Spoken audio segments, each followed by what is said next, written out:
आज दोस्तों एनर्जी की कुछ बातें कर लेते हैं। इस वीडियो में हम बेसिक कंसेप्ट समझेंगे। एनर्जी का बेसिक कंसेप्ट क्या होता है, तो यहां पर हम फंडामेंटल कॉन्सेप्ट समझते हैं। ठीक है ना, एनर्जी का क्या होता है, कैसे एनर्जी काम करती है। ठीक है, सो अगर हम एनर्जी की बेसिक डेफिनेशन लिखें, इसके बेसिक स्ट्रक्चर के बारे में समझें, तो इसको हम किस तरह से बोलेंगे। Energy is the ability to do the work. तो एनर्जी क्या है, एक तरीके की एबिलिटी है काम करने की। ठीक है ना, तो अब एनर्जी का रिलेशन यहां किससे बना रहा है, वर्क से बना रहा है। सीधी सी बात है, जब कहीं पर वर्क डन हो रहा होगा तो वहां पर एनर्जी कंज्यूम हो रही होगी, ये हम जानते हैं। बट एनर्जी को यहां साइंटिफिकली कैसे बोला गया है कि एनर्जी क्या है, एक तरह की एबिलिटी है। ठीक है ना, तो एबिलिटी पर अब थोड़ा सा हम गौर करते हैं क्या कहना चाहता है। देखिए दोस्तों, देखिए यहां पर ना मैंने दो मशीन्स ले ली हैं। ठीक है ना, ये मशीन 1 है और ये मशीन 2 है।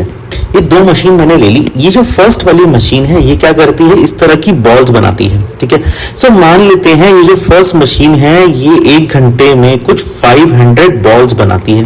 ठीक है ना, मशीन है भाई, इतनी बॉल्स बना सकती है। कितनी देर में, 1 घंटे में। टाइम डिफाइन करना बड़ा जरूरी है, तभी हम कंपेयर करेंगे ना। अब मान लेते हैं जो सेकंड वाली मशीन है ये 1 घंटे में 800 बॉल्स बनाती है। ठीक है ना, सो 1 घंटे में इसकी जो कैपेसिटी क्या है, 1 घंटे में ये 800 बॉल्स बनाती है। तो अब देखिए क्या है, अच्छा जो मशीन 2 है उसकी देखिए क्या है, 800 बॉल बनाने की कैपेसिटी है कंपैरेटिवली 500 बॉल बनाने की मशीन 1 से। सो हम कह सकते हैं मशीन 2 जो है उसकी एबिलिटी क्या है, ज्यादा है। किससे, एबिलिटी ऑफ मशीन 1 से। सो मशीन 2 की एबिलिटी काफी ज्यादा है एबिलिटी ऑफ मशीन 1 से, ये हम एक अंडरस्टैंडिंग यहां पर ले सकते हैं। सो हमने एबिलिटी को किससे मापा, जो उसका फाइनल आउटकम आ रहा है। ठीक है ना, सो यहां पर जो वर्क डन हो रहा है इसी को हम आउटकम के हिसाब से देखते हैं। ठीक है ना, सो एनर्जी क्या है, किसी भी चीज की एबिलिटी कि वो कितना काम कर पाए। तो यहां पर हम एनर्जी किसकी देख रहे हैं, मशीन की एनर्जी क्या है कि वो कितना काम कर पाए, मतलब कितनी नंबर ऑफ बॉल निकाल पाए, ये उसका वर्क डन यहां पर होता है। सो यहां पर लिख देते हैं वर्क डन कितना किया इस मशीन ने, जितने नंबर ऑफ बॉल्स निकाली हैं। सो इस तरह से हमने दोनों मशीन को कंपेयर करके आपको इस पूरी डेफिनेशन की बेसिक अंडरस्टैंडिंग देती है। प्रैक्टिकल लाइफ से हम अंडरस्टैंडिंग उठाते हैं जिससे कि आपको दिक्कत ना हो। ठीक है, सो इसी चीज को हम किस तरह से लिखेंगे उसको समझ लेते हैं कि द अमाउंट ऑफ एनर्जी। सो इसको थोड़ा इसको डिफाइन कर लेते हैं। यहाँ पर आप कुछ एक बेसिक डेफिनेशन देख लेते हैं। The amount of energy possessed by a body is equal to the amount of work it can do when energy is release. ठीक है ना, तो समझ आ गई, यही हमने देखी मशीन वाले एग्जांपल में। अमाउंट ऑफ एनर्जी, जो अमाउंट ऑफ एनर्जी है मतलब कितनी एनर्जी, ठीक है, पोजेस्ड बाय अ बॉडी, यहाँ बॉडी की बात कर रहा है, मतलब यहाँ मशीन की बात कर रहा है। एक मशीन कितनी एनर्जी अपने अंदर रखती है, पोजेस करती है, ये डिपेंड करता है is equal to the amount of work, ये डिपेंड करता है कि वो कितना काम करती है। It can when it energy is release, वो कितना काम करती है जब उसकी एनर्जी रिलीज हो। तो एक बॉडी अपने अंदर कितनी एनर्जी भर के रखती है, ये डिपेंड करता है कि उसका आउटपुट क्या है। तो हम एनर्जी को इस बेसिक डेफिनेशन से, इससे थोड़ा लगा ना कि हम एनर्जी को मेजर कर पा रहे हैं। ठीक है ना, सो इस बेसिक डेफिनेशन से अगर हम देखें एनर्जी को मेजर कैसे होगा, अमाउंट ऑफ वर्क डन, भाई कितना वर्क डन उसने किया है। भाई मान लेते हैं आप 1 घंटे में 15 पेजेस लिख लेते हैं A4 साइज की, आपका एक फ्रेंड है वो 1 घंटे में 10 पेजेस लिख पाता है, तो इसका मतलब क्या, आपकी जो एनर्जी है वो ज्यादा है। भाई आपकी एनर्जी ज्यादा है पेजेस लिखने की। ठीक है ना, 1 घंटे में, 1 घंटे से 1 घंटे में कंपेयर किया हमने। सो इस तरह से एनर्जी दोनों की कैसे मापी जाएगी, एनर्जी दोनों की मापी जाएगी कि जब हम उसके आउटपुट की बातें करेंगे तभी हम उसकी एनर्जी को माप सकते हैं। तो ये एक बेसिक अंडरस्टैंडिंग हम यहां पर लेकर चलते हैं इस बेसिक डेफिनेशन से। सो हमने अभी शब्द का यूज किया था जिसको मैं एबिलिटी बोल रहा था। इसी पर हम एक और एग्जांपल आपको बताएंगे। देखिए दोस्तों, यहां पर मैंने 3 डायग्राम ले लिए। ये है diagram number 1, diagram number 2, diagram number 3।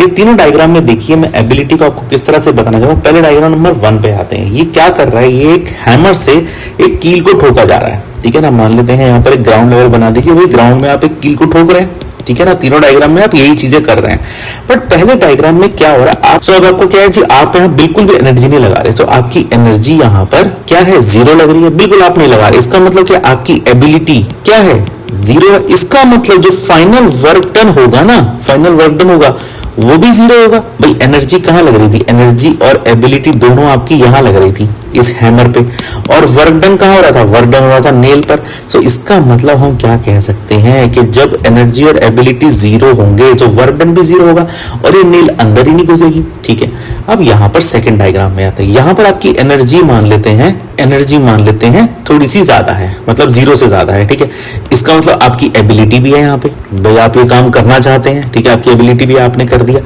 जैसे आप इसको करेंगे तो क्या होगा, ये नेल को जब आप ऐसे करके हैमर से मारेंगे यहां से, तो क्या होगा, ये जो नेल है थोड़ी सी अंदर बढ़ जाएगी। तो जितनी आपकी एबिलिटी, थोड़ी सी एबिलिटी थी आपकी, थोड़ी सी आपने एनर्जी लगाई तो अंदर बढ़ गई।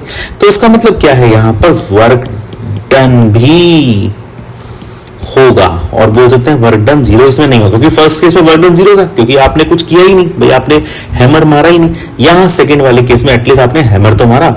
अच्छा, अब थर्ड केस पर आते हैं। थर्ड केस इंटरेस्टिंग इसलिए है कि आप यहां पर क्या कर रहे हैं साहब, आप यहां पर ना बड़ी तेजी से इस पर हैमर मार रहे हैं। ठीक है, बहुत तेजी से हैमर मार रहे हैं। तो इसका मतलब क्या है, आपने यहां पर क्या किया है, आपकी एनर्जी काफी ज्यादा लग रही है। ठीक है, एनर्जी काफी ज्यादा लग रही है। इसका मतलब क्या भाई, आपकी एबिलिटी भी काफी ज्यादा लग रही है, यहाँ पे आपकी एबिलिटी भी है यहाँ पे। सो जब आपकी एनर्जी लग रही है, एबिलिटी लग रही है, तो उसका मतलब क्या है, 100% बात है, ये जो नेल है ये अंदर गड़ जाएगी। भाई आप इस पे मारेंगे तो अंदर गड़ जाएगी। तो उसका मतलब क्या है, यहाँ वर्क डन भी हो रहा है इज ग्रेटर देन जीरो। ठीक है ना, वर्क डन भी हो रहा है और वर्क डन इसमें जीरो के बराबर नहीं है। सो तीनों ही केस को कंपेयर करके हम आपकी अंडरस्टैंडिंग ये बना सकते हैं, जो एबिलिटी है, ठीक है ना, वो एनर्जी से किस तरह रिलेट करती है, और फाइनल जो आउटपुट है वो वर्क डन के फॉर्म में कैसे नजर आता है। सो प्रैक्टिकल लाइफ में भी हमें इस डेफिनेशन को से चीजें देखने को मिलती हैं। ये हम आपको इस एक्सपेरिमेंट से अंडरस्टैंड कराना चाहते हैं। आइए दोस्तों आगे चलते हैं। अच्छा, आइए एक और कंसेप्ट इसमें समझते हैं। देखिए, जब आप यहाँ पर हैमर को इस पर नेल्स पर मारने की कोशिश कर रहे थे, तो आप इसको अगर हम न्यूटन्स लॉ के हिसाब से समझें तो आप एक फोर्स लगा रहे थे। भाई न्यूटन साहब ने फोर्स और मोशन के बारे में बात करी थी। तो इसका मतलब क्या है, आप एक फोर्स लगा रहे थे, बिल्कुल सही बात है। इस फर्स्ट वाले डायग्राम में फोर्स बिल्कुल नहीं लग रही थी, भाई आपने हैमर नहीं मारा, फोर्स जीरो थी। इसका मतलब क्या है, तभी एनर्जी जीरो थी। भाई आपने जब कोई फोर्स नहीं लगाई तो एनर्जी जीरो है। ठीक है, इसका मतलब फोर्स का भी कुछ एक रिलेशन एनर्जी के साथ, ये हम समझ सकते हैं। ठीक, सेकंड वाले डायग्राम में देखिए आपने क्या किया, आपने यहाँ पर फोर्स लगाई। अच्छा, ये वाली फोर्स जीरो नहीं थी, आपने कुछ तो फोर्स लगाई है यहाँ पे। ठीक है, तो जो फोर्स लगाई उससे क्या हुआ, उससे एनर्जी हुई और आपको एबिलिटी मिली इस नेल को अंदर गाड़ने की, थोड़ी सी नेल अंदर गई थी। तीसरे वाले केस में तो आपने बिल्कुल बढ़िया से फोर्स लगाई है, अच्छे से इसको अंदर घुसा दिया है और देखिए एनर्जी भी आपकी बढ़िया लगी है। सो इसका मतलब साहब फोर्स की भी कोई एक रिलेशन है एनर्जी के साथ, उसको भी यहाँ पर देख लेते हैं। देखिए, ये हम एक स्ट्रक्चर बना लेते हैं। ये बंदा क्या कर रहा है, ये इस बॉक्स को पुश करने की कोशिश कर रहा है। तो यहाँ पर हम एक बेसिक कंपोनेंट लेते हैं जो हमें यहाँ पर देखने को मिलेंगे। सबसे पहले क्या है, इस बंदे ने खाना पिया, बढ़िया से खाया है और इसकी बॉडी में भी अच्छी खासी जान है। यहाँ पर ये बंदा क्या कर रहा है, एनर्जी लगा रहा है। ठीक है साहब, एनर्जी मतलब इसको जब एनर्जी लग रही है तो दूसरे नंबर पे क्या हो रहा है, भाई यहाँ पर अगर बोले हम तो फोर्स लग रही है एक तरह से। ठीक है ना, ये बंदा इस पे फोर्स लगाने की कोशिश कर रहा है तो दूसरे नंबर पे फोर्स लिख दी। तीसरे नंबर पे अगर हम देखें, यहाँ पर तीसरा कंपोनेंट बनाया, ये बॉडी अभी यहाँ पे है। ठीक है, इस बंदे ने इस बॉडी को यहाँ से हिलाया और यहाँ पर मूव कर दिया।